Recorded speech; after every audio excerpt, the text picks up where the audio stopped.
बिस्मिल्लाहिर्रहमानिर्रहीम। अस्सलाम वालेकुम। मेरा नाम डॉक्टर एहतिशाम है और I am working as registrar in ENT department Khyber teaching hospital. आज मेरा दिल चाह रहा था कि स्टूडेंट्स के लिए एक सिंपल सी एक्सरे बना ले, how to read an x ray of ENT. ENT point of view से आपके एग्ज़ाम में जो एक्सरेज आती है, जो आपने इसको किस तरह एक्सप्लेन करना होता है, क्योंकि इसके बहुत ज़्यादा मार्क्स होते हैं, तो आपको जो है ना how to read an x ray in ENT. हमारे पास बस सिंपल सी चंद एक्सरेज होती है जो आपके एग्ज़ाम में पड़ी होती है, तो आपको वो आने चाहिए। उसके लिए आपको नॉर्मल एनाटमी और नॉर्मल एनाटॉमिकल स्ट्रक्चर आपको एक्सरेज पे आपको जो है ना आइडेंटिफाई करना होता है, और जो पैथोलॉजी होती है तो उसको आपने आइडेंटिफाई करना होता है। तो लेट्स स्टार्ट। हम स्टार्ट करेंगे सिंपल एक्सरे से। ये है जो है आप इसमें देख सकते हैं कि ये एक बच्चा है। किस तरह हमको पता लगा कि ये एक बच्चा है, इसको अगर आप गौर से देख ले तो यहाँ पर आपको परमानेंट टीथ आपको नज़र आ रही है। ये आपके मैंडिबल में, मैक्सिला में भी आपको इस तरह टीथ नज़र आ रही है। तो सबसे पहले आपको पता चल जाता है कि ये बच्चों का एक्सरे है या बड़ों का एक्सरे। तो जब भी आपको इस तरह टीथ नज़र आ जाए मैक्सिला और मैंडिबल में, तो आपको पता चल जाता है कि ये बच्चा है। जब भी इस तरह एक्सरे हो तो हम यूजुअली और लेटरल व्यू है, अगर आप देख ले तो ये लेटरल व्यू है, और इसको जो है इसमें क्या है, हम यूजुअली कंसंट्रेट करते हैं नेज़ोफेरिंक्स पे। नेज़ोफेरिंक्स में जो है ना, नेज़ोफेरिंक्स हम फेरिंक्स को 3 में डिवाइड करते हैं। ये ऊपर नोज के पीछे जो होता है दिस इज नेज़ोफेरिंक्स, ओरल कैविटी के पीछे जो होता है ओरोफेरिंक्स, और जो लैरिंक्स के पीछे जो होता है लेरिंगोफेरिंक्स या हाइपोफेरिंक्स। तो आपको जो है ना ये पता होना चाहिए। तो इसमें यूजुअली इस बच्चों में हम जो एक्सरेज में वो देखते हैं तो वो हम एडिनाइड्स देखते हैं। लेकिन अगर आप इस एक्सरे को देख ले तो उसको जो है ना आपको क्या नज़र आ रहा है, इसमें जो है ना आपको नोज में एक फॉरेन बॉडी आपको नज़र आ रही है। Usually may be some battery cell और सम मेटेलिक थिंग जो इसके नोज़ में है। तो आप जो है ना, अगर ये एक्सरे आपके एग्जाम में आ जाए तो आपने बताना है कि दिस इज़ एक्सरे हेड भी है, इसमें नेक भी है, तो और लेटरल व्यू भी है। तो आपने बताना है कि this is x ray head and neck lateral view showing this is all the skull bone. ये पूरा स्कल बोन है, ये फेशियल बोन है, दिस इज़ वर्टिब्रल कॉलम, और ये सॉफ्ट टिश्यूज भी आपको नज़र आ रहे हैं। उसके बाप के हैंड भी नज़र आ रहा है, क्योंकि ये हिल रहा होगा तो इसको जो है ना स्टेबलाइज करने के लिए वो किया हुआ है। तो हम इसमें जो है ना सिंपल आपको यहाँ पर एक फॉरेन बॉडी नज़र आ रही है, ये वाली। अगर आपसे पूछा जाए कि ये कहाँ पर है तो आपने बताना है कि there is some radiolucent radio opaque shadow in the nose about the maxillary bone. So this is foreign body. और आपसे क्वेश्चन करेंगे वहाँ पर जो एग्जामिनर होगा कि आप इस पेशेंट के साथ क्या करोगे, तो आपने बताना है कि under local anaesthesia I will remove it.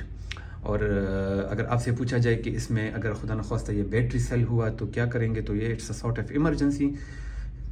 जहाँ पर भी इन द बॉडी, जहाँ पर भी आपको जो है ना बैटरी सेल हो, जो गड़ी में ये और सेल्स लगते हैं, ये जिस तरह ये जो है, तो इसमें जो है ना आपको इस इमरजेंसी बेस पे रिमूव करना होता है, क्योंकि it secret a lot of acids और अल्कलीज, और ये चीज़ें जो है ना this cause erosion of the bone, soft tissues और नेक्रोसिस वगैरह करती है। अगर खुदा न खास्ता ये इसोफेगस में चला जाए, स्ट्रक हो जाए, तो वहाँ पर जो नेक्रोसिस कर जाती है, और वहाँ पर आपको जो है ना परफोरेशन मिल जाती है। तो इस वजह से नेक्रोसिस से बचने के लिए, कॉम्प्लिकेशन से बचने के लिए, you have to remove it as soon as possible. अगर बैटरी सेल हुआ, अगर कोई इनर्ट चीज़ है, कोई इस तरह वो चीज़ है, तो उसकी जो है ना फिर आप वो एनी टाइम रिमूव कर सकते हैं। लेकिन यूजुअली बच्चे होते हैं, जो छोटे बच्चे होते हैं, ये आपके एग्ज़ाम में क्वेश्चन आएगा, आपको सिनेरियो भी आएंगे। अगर आप इस साल वाला पिक्चर वो भी देख लें, पेपर देख लें और पेपर देख लें, जब भी कोई बच्चा हो और उसको जो है ना नोज से ब्लीडिंग हो रही हो, बच्चा, यूजुअली बच्चा, और फाउल स्मेलिंग डिस्चार्ज, जब भी एग्जाम में हो फाउल स्मेलिंग डिस्चार्ज, तो आपको पता होना चाहिए कि there is foreign body in the nose, so you have to remove it as soon as possible. ठीक है, तो आपने बताना है कि this is x ray head and neck lateral view showing skull bone, facial bone, vertebral column and soft tissues, and there is a radio opaque shadow in the nasal cavity above the maxillary bone, so most probably it is a foreign body in the nose, और आपने इसको local anaesthesia के ज़रिए आपने इसको remove करना होगा। ये अनदर एक्सरे, ये एक्सरे भी आपके एग्जाम में पड़ी होंगी। दिस इज़ एक्सरे, इसमें आप देख लें, इसमें आपको क्या क्या चीज़ें नज़र आ रही हैं, ग्रॉसली आपको क्या क्या चीज़ें नज़र आ रही है देख ले। आपको पूरा स्कल बोन भी नज़र आ रहा है, दिस इज टेम्पोरल बोन, ये आपका एक्सटर्नल ऑडिटरी कैनाल है, और ये आपके वर्टिब्रल कॉलम्स हैं। और ये आपका जो है ना ये मैक्सिला एंड मैंडिबल है, और आपको जो है ना थोरेसिक इनलेट भी नज़र आ रही है। अगर हम इसको कंपेयर कर ले, आगे जो है ना एक एक्सरे आएंगी, उसमें जो है ना आपने इसको कंपेयर करना होगा कि इसमें आपको क्या पैथोलॉजी नज़र आ रही है। तो मैं इसके आपके लिए जूम कर रहा हूँ, ये आप देख लें। ये इतनी बड़ी शेडो जो आपको नज़र आ रही है ना, दिस शेडो ये वाली इतनी बड़ी, ये इस तरह नहीं होती। इनिशियली यहाँ से जो है ना आपका हाइपोफेरिंक्स होता है, पोस्टीरियर फेरिंजियल वॉल, और यहाँ से आपका इसोफेगस शुरू हो जाता है। लेकिन यहाँ पर इतनी बड़ी स्वेलिंग बनी है, और इसमें आपको एक डॉट्स भी नज़र आ रही है। Usually these are gas particles. और ये जो है ना, this one is the vocal cord, these are the vocal cord, this is the trachea. और ये आपका जो है ना इस वर्टिब्रा को देख ले, इसका स्पाइन जो है ना बहुत बड़ा है। तो यूजुअली हम अगर आपसे कोई पूछ ले कि आपने कहाँ से काउंट करनी है, तो आपने बताना है कि मैंने यहाँ से, ये सेकंड वर्टिब्रा से आपने, सर्वाइकल वर्टिब्रा से आपने वर्टिब्रे काउंट करने हैं। और इसमें एक दूसरी डिफॉर्मिटी भी आप देख ले, बिल्कुल स्ट्रेट है इस तरह, bamboo, this is called bamboo spine. This is typical x-ray of retropharyngeal abscess. Retropharynx जो है ना, फेरिंग्स के पीछे इतनी ज़्यादा कलेक्शन बड़ी पड़ी है। तो this is typically for retropharyngeal abscess, ठीक है। और आपसे एग्ज़ाम में क्वेश्चन करेंगे कि ये आपको एग्ज़ाम में सिनेरियो भी आएगा कि इस तरह एक पेशेंट है और उसको जो है ना डिफ़िकल्टी इन सॉल्विंग है, स्टिफ नेक है, और हाई ग्रेड फीवर भी है। जो एब्सिस की जो वो होती है ना, आपसे वो पूछे जाए, क्वेश्चन किया होगा तो कि आपने इसको क्या करना है। और जब भी आप टंग को थोड़ा सा डिप्रेस कर ले, तो आपको वहाँ पर पोस्टीरियर फेरिंजियल वॉल पे जो है ना आपको बल्ज नज़र आएंगी। तो जब भी आपको इतनी लंबी, इतनी बड़ी बल्ज नज़र आ जाए, usually C2 cervical spine and C6 cervical spine जो है ना, ये बहुत इंपॉर्टेंट है। अगर कोई स्वेलिंग यहाँ पर C2, इस वर्टिब्रा को हम 3 में डिवाइड कर लेते हैं, डिवाइडेड इनटू 3 पार्ट्स। अगर 2/3 से यहाँ पर कोई स्वेलिंग ज़्यादा है, तो इसको हम कंसिडर करते हैं पैथोलॉजिकल।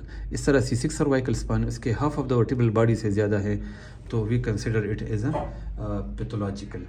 सॉरी, यहाँ पर जो है ना half of the vertebral body है, यहाँ पर 2/3 ऑफ द वर्टिब्रल बॉडी। मतलब ये है कि आप इस वर्टिब्रा को 3 में डिवाइड कर ले, और अगर इसके यहाँ पर कोई स्वेलिंग हो और वो वर्टिब्रल बॉडी के 2/3 से ज़्यादा हो, तो we consider its pathological. So this is typical picture, आपने इसको गलत नहीं करना। This is typical picture of retropharyngeal abscess. और थ्रू आउट द वर्ल्ड जो है ना जो इसकी एब्सिस की जो ट्रीटमेंट होती है, वो है इंसिजन ड्रेनेज।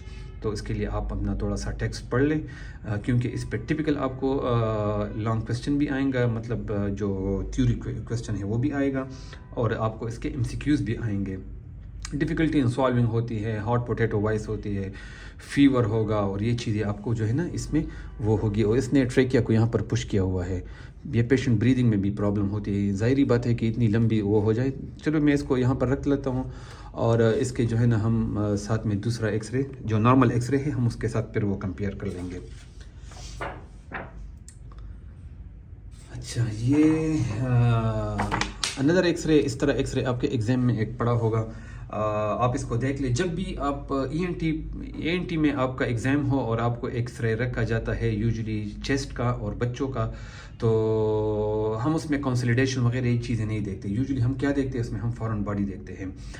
तो जब भी एक्सरे चेस्ट हो और बच्चे का हो, तो बस उस स्ट्रेट फॉरवर्ड वहाँ पर क्या होगा, वो फॉरेन बॉडी होगी। तो इसमें आपको क्या क्या चीज़ नज़र आ रही है, तो आपने बताना है कि this is x ray chest, PA view showing both lung shadow, ये आपका कार्डिक शेडो है, वर्टिब्रल कॉलम है, और यहाँ पर आपको एक थिन ये ब्लैक जो आपको लाइन नज़र आ रही है ना, ये वाला, दिस इज़ वन, यहाँ से आके यहाँ पर ये स्प्लिट हुआ है।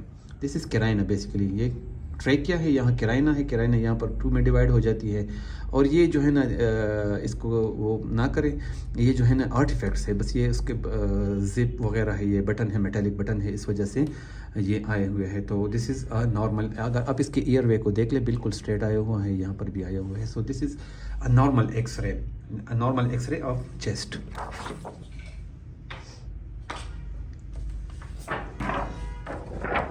अगर इसको हम कंपेयर कर ले इस एक्सरे के साथ, अब आप इसमें देख ले, ठीक है। यहाँ पर एक साइड पर एल भी लिखा है, पुअर क्वालिटी है।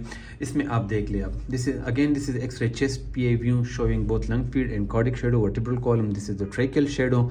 और इस पे यहाँ पर देख ले इतनी लंग जो है ना बहुत ज़्यादा वो एरिएटेड है, नीचे जो है ना कुछ भी नहीं है। यूजुअली दिस इज़ कंसोलिडेशन, और कंसोलिडेशन किस वजह से हुआ है? Usually it's because of this foreign body. एक मेटेलिक आपको चीज़ नज़र आ रही है, ठीक है, कोई नेल वगैरह है, तो this is the foreign body in the right main bronchus. Exam में आपसे पूछा जाएगा कि इस पेशेंट के साथ आप क्या करोगे, तो आपने बताना है कि अगर इमरजेंसी बेसिस है, जो इमरजेंसी बेसिस पे आपने इसकी ब्रोंकोस्कोपी करनी है। अदरवाइज पेशेंट जो है ना क्या होगा, उसको कंसोलिडेशन होगी, रिकरेंट चेस्ट इन्फेक्शन होगा, ठीक नहीं होगा, कफ होगी, नमोनिया होगा, तो इस वजह से आपने इसको जल्द से जल्द अपना ट्रीट करना है।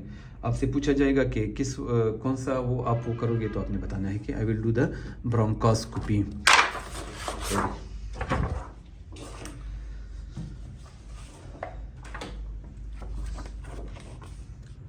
अच्छा, चलो एक्सरे मिल गई। ये है x ray, it's almost normal x ray. अगर हम उसके साथ कंपेयर कर लें, इस जो